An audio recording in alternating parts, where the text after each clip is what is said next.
Hello and welcome to the Pétanque Show with me, David Plumoff. Today I am joined by Pétanque's young and bright star, Sam Rattue. Sam is a budding pétanque enthusiast. He hails from the Bournemouth side of the Southern Counties Pétanque Association. He plays for Muscliffe Pétanque Club, one of the most forward-thinking clubs, I would say, in the region. They're always trying to get new members and they're always helping local schools and juniors. So that's really good from them. So without further ramblings, let's say hello to Sam. Hello, Sam. Hello. Hello. How are you? I'm good, thank you. How are you? Yeah, I'm good, thank you. Good to see you.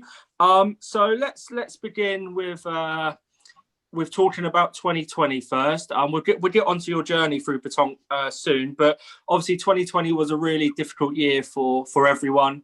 I try and ask all my guests this because where there wasn't much Pétanque played, it would be just nice to know how you filled the time. Did you do much practicing? Did you any changes in your game? Well, at the start of the sort of lockdown, it was a bit hard to do stuff really because we only have like a grass garden, so the only thing you could do was shooting.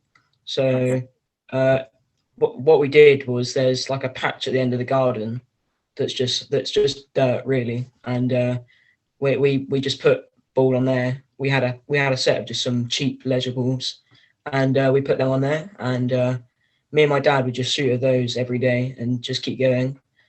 And then we had the idea of there's like a bit at the end of our garden that we've now turned into like a sort of like a mini piece, I guess.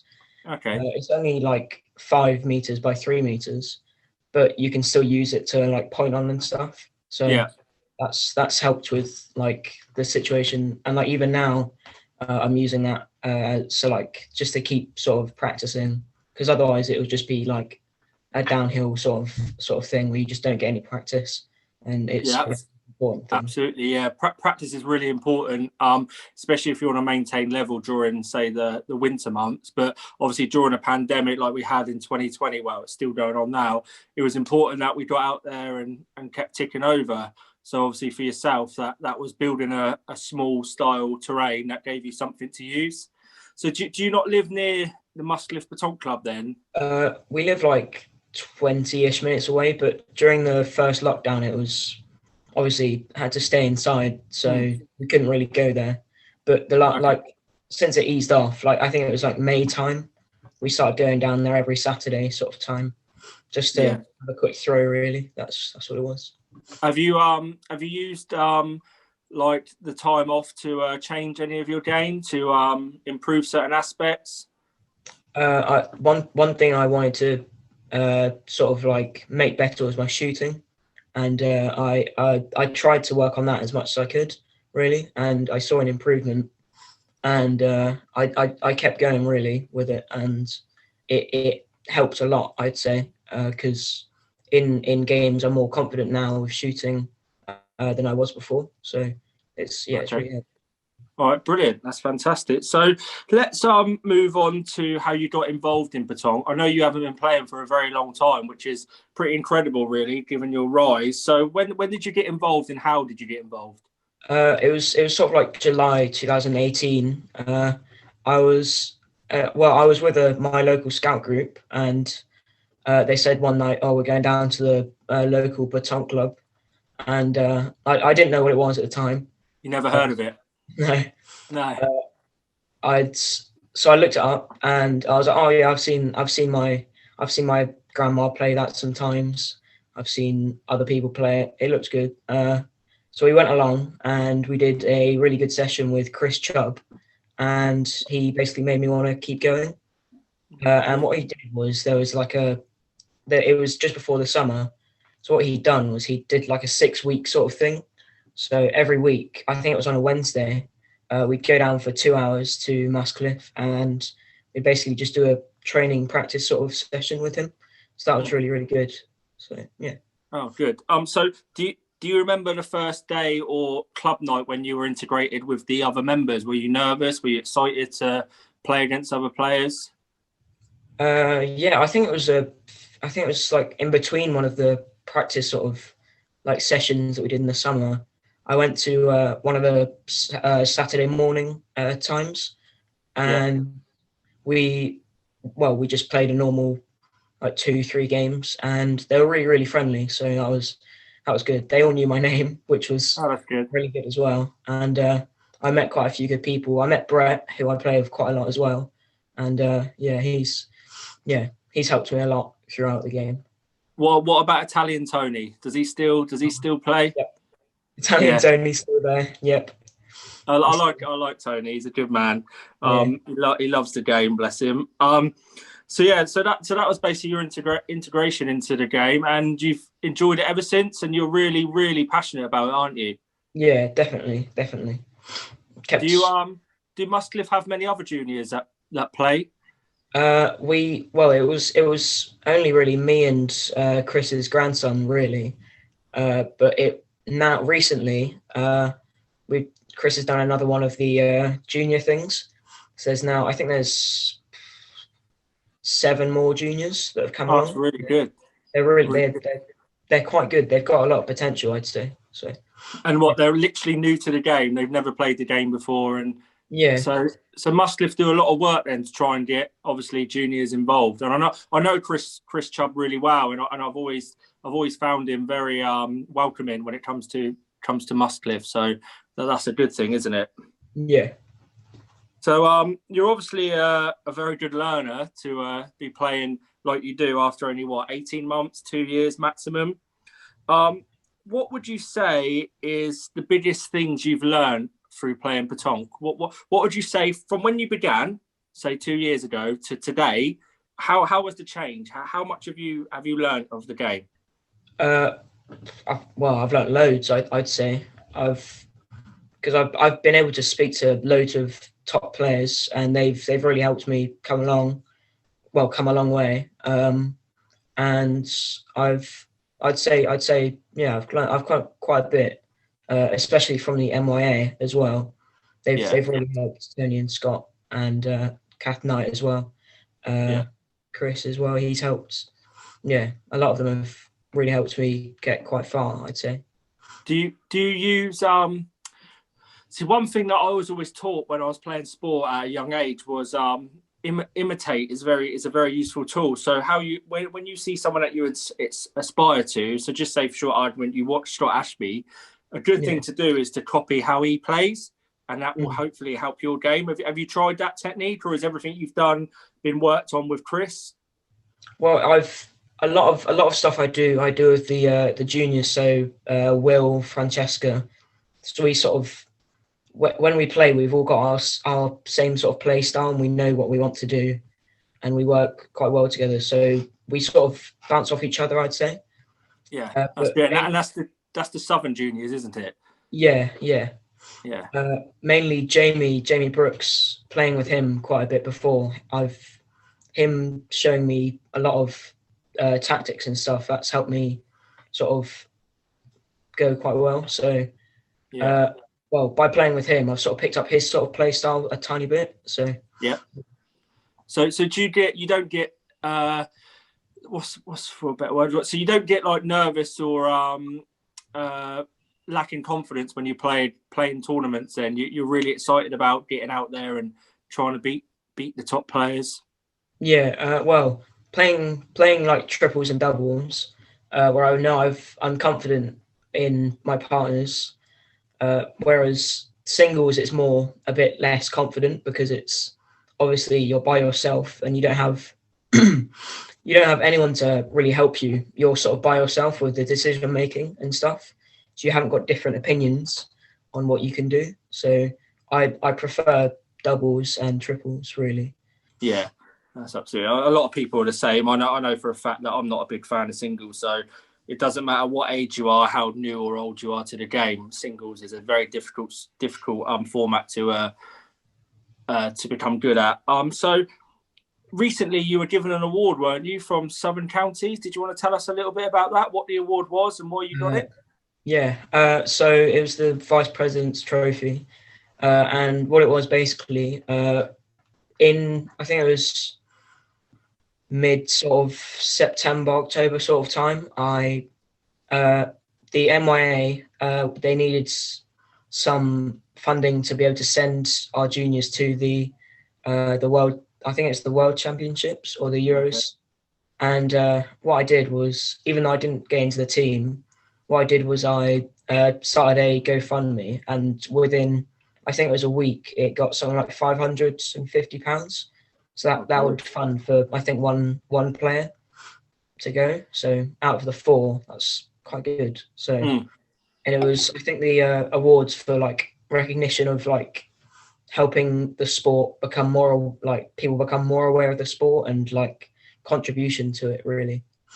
Well, hats off to you, to be honest, because even at your young age, you're obviously really keen to help others, and you didn't even get into the squad, and yet you were still prepared to fundraise for the others. And I think those that went should be very grateful to you for doing that, and that's a really remarkable thing to do. So well done, mate. Really, really good, and you deserve your medal from Southern Counties. So well done.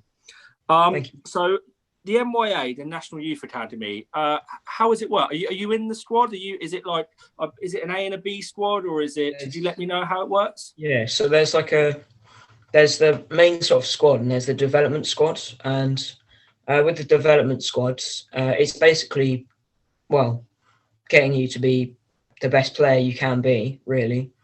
And they do a lot of home training, a lot of like, basically that it's every month you're getting new stuff to do, and it's they keep pushing you to keep going to, well, be the best you can be. And the main sort of squad, there's still the home training and stuff, but there's also the main focus is like playing together, really, as much as you can, to getting to know each other a whole bunch.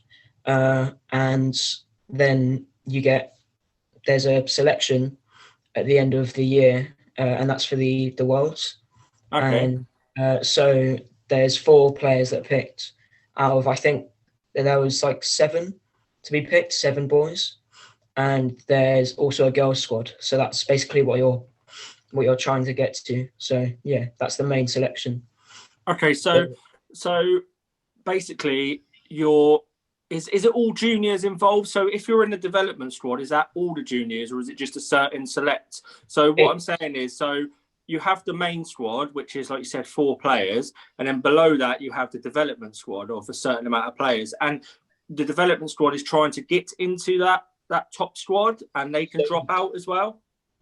So the development squad it's well, people have chosen to be in the development squad. So if they think they're not quite ready for big competitions, then they can go into the development squad, and they can sort of try and get work their way up to become the level of the other squad.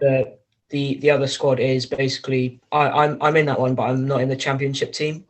Okay. So but we do the same stuff, but it's just the people in that main squad are able to get the Worlds and Euros. Are able to get selected, but the people in the development aren't. So yeah. Have you learned a lot since you've been in the squad? Is it a really, really positive thing, do you think? Yeah, definitely. Last year there was the A and B squads. So that's why I remember it as. That's why I said it. Yeah. I couldn't remember what changed. Because I think it was only after like a year or so after I'd been playing, I was selected for the B squad, and so that was quite a big boost.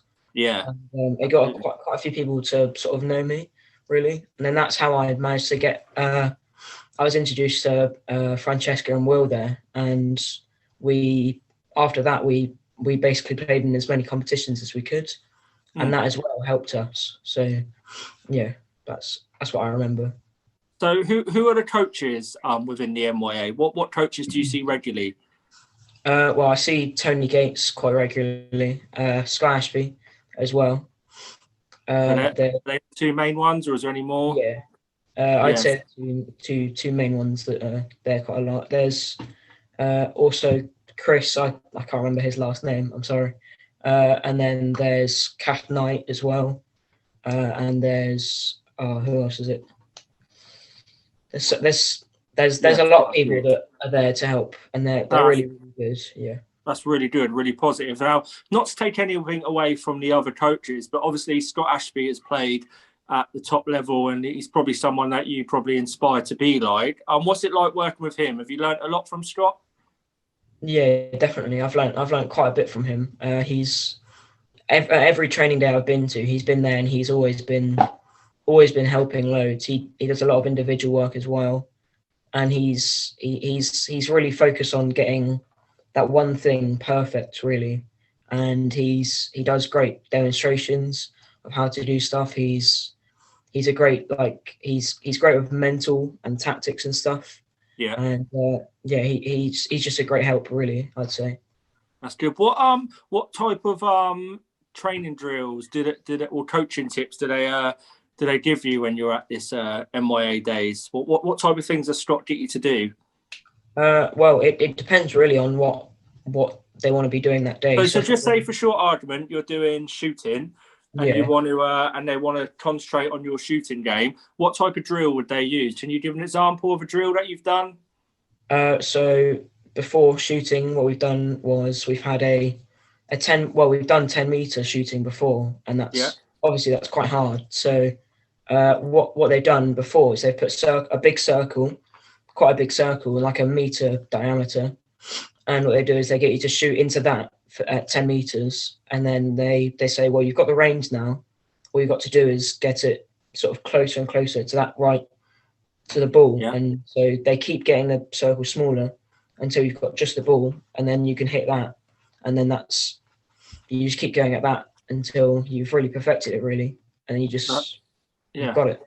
That's really good. That's a really good drill. So I guess you could use that drill for any distance, really. I mean, it's a really good way of practicing your accuracy, isn't it? I mean, getting your length right is just half of the battle, isn't it? And then it's the accuracy of hitting the ball. So yeah, so it's a really good thing to do. What about pointing? Is there anything that they get you to do with pointing? Is it a similar thing, like landing spots and distances? Yeah. There's a lot about landing spots.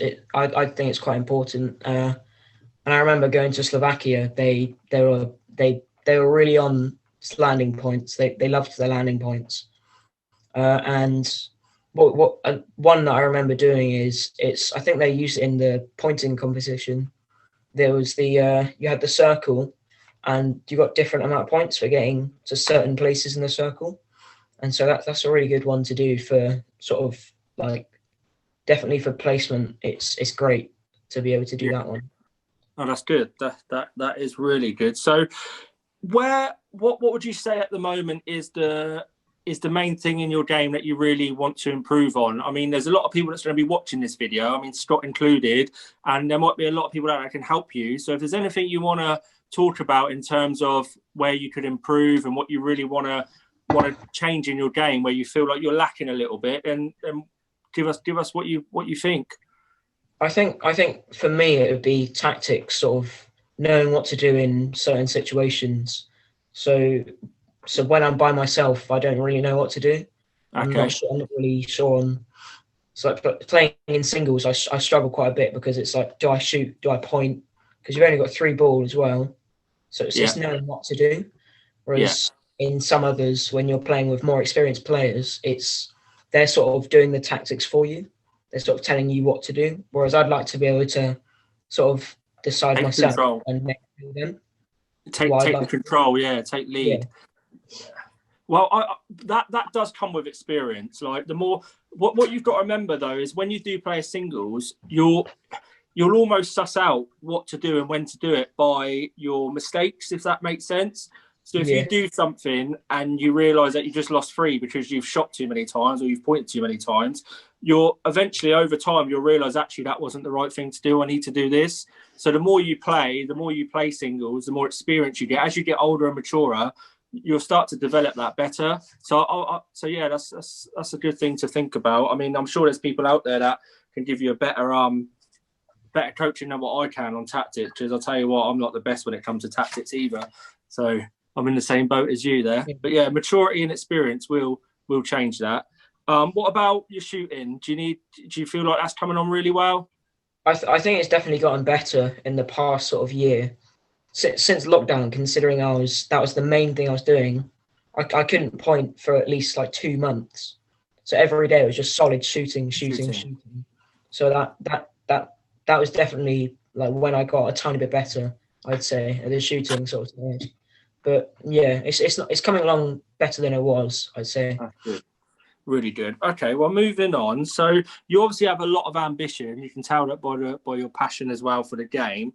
What are your long-term goals then? What's your dream? What would be your dream in 10, 15 years' time? Or even 5 years' time? Yeah, well, I'd love to be able to play in the Espoirs in a few years' time. But then after that, it's definitely being able to play in the men's squad. I'd love to be able to play with all those top players, all of those like people that have been to 10 different countries or more, playing in massive competitions. It'll be great, I think. Yeah, that's I think that's a dream for everyone, isn't it? To play the highest level in the sport. I mean, have you played against anyone have you played abroad? Have you ever played abroad? Yeah, I went in, I think it was 2019. I went to Slovakia, and I think there were 5, 6 different countries there. Oh wow! It was a great experience being able to play and practice against all these different people. We had two of the French coaches, Francois Grange, and it was Jordan Caro as well, and they really helped loads, and it was weird because you're playing against people that were playing the same sport that is played so differently in that country. So it's in France, it'd be played so much more different than over here.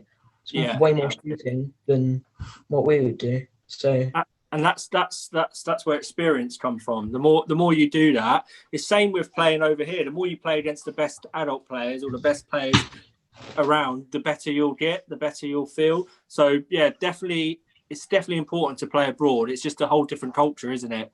They really do take it very differently to us over here. And, you know, hopefully we can bridge the gap between them and us. So obviously you play a lot. You enjoy it. You play in the leagues in Southern, I guess, and in the New Forest League. You play in both of them? Well, I was meant to be playing in the in both leagues this year, but I didn't get the chance to do that, obviously, because of COVID. Yeah. So... You got time on your side, mate. You're going to be fine. What players then do you look up to in the country? Is there players that you look at and go, wow, I want to be like as good as them, or is there players that you really admire? Well, yeah, I've seen people like Roland Jones, Scott Ashby, Sean Prendergast playing.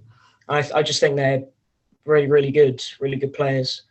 I've played with 2 great players, Jamie Brooks and Callum Lombard, in a competition before, and I definitely look up to those 2 because they're such great players, such good shooter and pointer, and I think that if you can get to the standard that they play at, then you've done pretty good, I'd say. Yeah, so, absolutely. So, what's your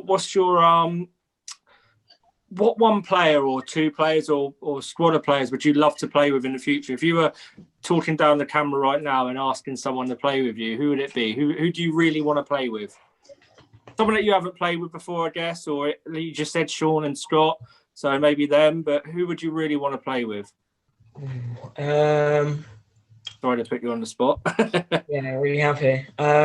Well, there's loads I'd love to play with. Steve Dakin is one that I'd really like to play with because he's got such a great mentality for the game, and I just think he's such a great player and that you can learn a lot from him. So playing alongside him one day would be really good. I'm sure Steve would do that with you. He seems like a type of person that would do that, wouldn't he?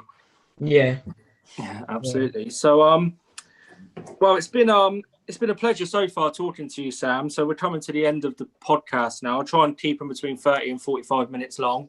Because obviously people will get bored otherwise. They don't want to keep seeing me on there. So what does 2021 look like for Samuel Rattue then? What's your ambition for next year? What's your immediate ambition? Well, I'd say next year to get into the championship squad. I'd say with the four people in the squad to get into that squad. That's my sort of what I'm going towards at the moment. Trying to get as good as I can to get into that squad and play abroad somewhere really good. And what do you think you will need to get into that squad? A lot of determination. needs definitely a lot of confidence, teamwork. You need to, well, a good player really, but also a nice sort of person as well. Yeah. So if you're, say you're really, really good, that even if you're not like, even if you're the best player in the world, people won't want you playing for them if you're just not a nice person really. So you've got to have a good personality and just basically be the best person you can as well. Yeah. I think you've got that in abundance, mate. To be honest, you seem a really lovely lad, and I can only see positives for you in the future. You're gonna keep rising up as long as you keep the dedication, desire to the game. I mean, you're going to be a real ambassador for the sport. So yeah, thanks, Sam. Thanks for joining me today. I hope it went well for you. Yeah, thank you. That's thank you all for right, inviting me as well. It's been Sorry? great. Yeah. That's all right. No worries. No, I'd like to do a few more juniors in the future, but starting off with yourself is a real pleasure for me. So thank you very much for joining me, and we will speak to you soon. Thank Bye, you. Sam. Bye. Bye. Right, I've stopped the recording.